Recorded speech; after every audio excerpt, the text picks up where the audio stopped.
Now, if my memory serves me correct, this is the first time in the history of Indian cricket that a 19-member squad has been picked. Effectively, it is a 18-member squad since Naman Ojha will only be there for the first test match because of an injury to MS Dhoni. Over to Mr. Gavaskar now. Sunny bhai, what do you make of a 19-member squad, and did it ever happen in your playing career or as a cricket analyst? Can you remember a team being picked for a tour which had 19 members in it?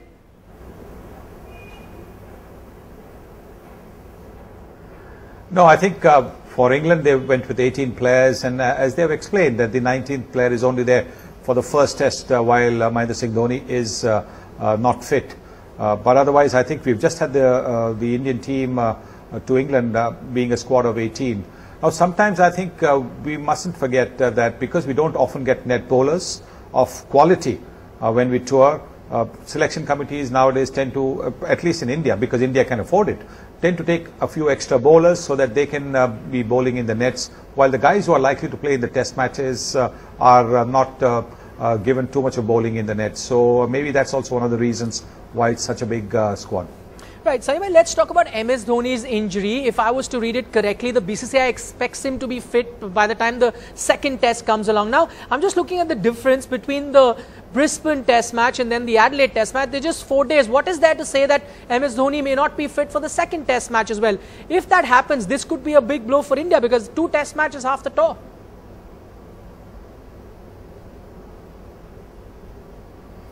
That is right, but I think, you know, sometimes what happens is he could actually be fit for the game in Brisbane, but because he would be without having any match practice, he might not want to risk it. But I don't think we should really worry too much about this, because somebody like Virender Dhoni, if he's not going to be fit, he's going to tell the board he's not going to be fit and not just go on a tour because he likes to go on a tour. Yeah, sure. But let's say if he was not to play the first game or the second game, we still wouldn't know. But if he was not to play the first test match, as is being suggested by the BCCI press release, would you say it's a blessing in disguise? And I don't say that because we'll not have MS Dhoni in the team. I say that because, you know, Virat Kohli is being dubbed as the next captain, the next test captain, and that would be a good opportunity to judge him as a test captain. I know it's only one test, but it's very different to captain an ODI side and a test side, as you would know. Why are we in so much of a rush to promote Virat as captain?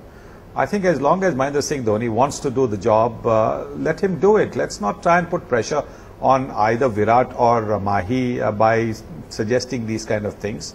Yes, it's an opportunity for Virat, but yes, again, you don't want to judge anybody, not just a captain. You don't want to judge a player after just one match. You want to give the player, the captain, a little bit of a run. And I think Virat will have his time. Virat will have his time. Till then, every match that he plays as the vice captain as well. Because as the vice captain also, you're thinking strategy. You're thinking, you know, bowling changes. You're thinking field placing. All that is going to be of great use for him when he finally takes over as a captain.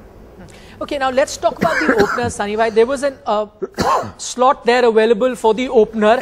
Now, instead of going backwards, the BCCI has decided to look forward. That is to bring in a young KL Rahul into the team. They haven't gone back to someone like Sehwag. Keeping that in mind, would it be fair to say we've seen the last of Virender Sehwag play for India in a test match?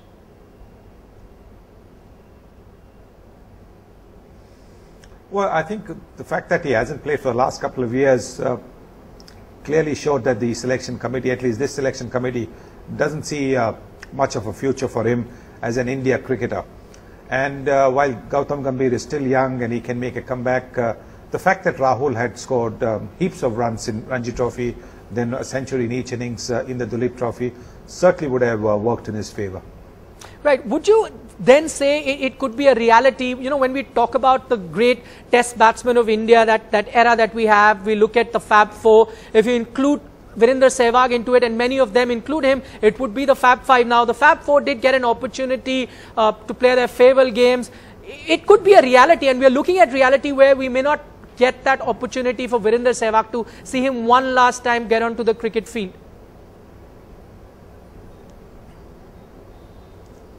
Yes, but that's how, you know, cricket is. You don't always get the farewells that you think you should get, because when you're out of form, the team matters.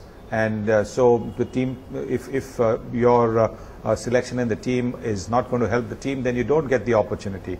But yes, I think while he was playing for India, what an entertaining player he was, what a fabulous player he was. And you're absolutely right, they were the Fab Five, those five batsmen, and who gave us so many thrilling moments during the time that they played for India. Right, you know, it is a reality as we're talking. It is quite a possibility, especially the sign that the selectors have given now. They're looking ahead, bringing in a youngster. It is quite a possibility we may not see Virender Sehwag play the test format ever again for India. Saeem bhai, one word, let's talk about Pankaj Singh. You know, when he was bowling in England, many said that he was unlucky, he couldn't get too many wickets. Do you think he's a bit unlucky off the field as well? Because he's now not been picked for the Australia tour, and that could be because finally we have Umesh Yadav strike form just days before the team was to be picked.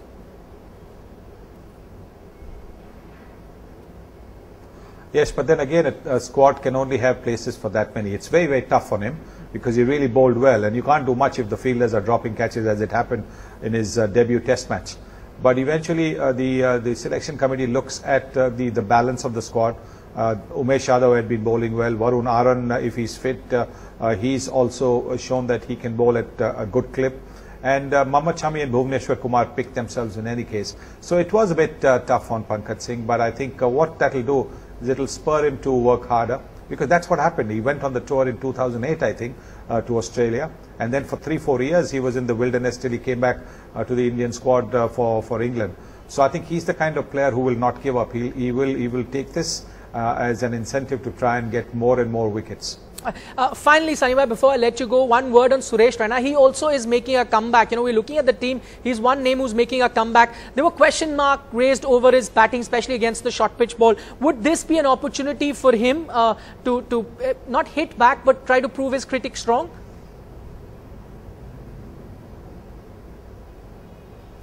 Yes, I think it's an opportunity for him, but I don't think we should get too fussed about this short pitch business, because, you know, batsmen keep getting out regularly to the outswinger, but nobody says he's got a weakness against the outswinger. Or batsmen keep getting out to the inswinger, nobody says he's got a weakness against the inswinger. But for some reason, we always tend to think that if a batsman is a little bit uncomfortable against the short pitch ball, he can't play. That's not the case, because today, luckily, it's only 2 short pitch balls in an over. And if you can negotiate those 2 short pitch balls, then you can score runs of the other deliveries left in the over. So I don't think we should, you know, worry too much about this short pitch stuff. He's a very, very good cricketer. He's a very committed cricketer. He's one of those wholehearted cricketers that every team needs. And even if he's not in the playing 11, he will be worth his weight in gold in the dressing room, looking after the other boys.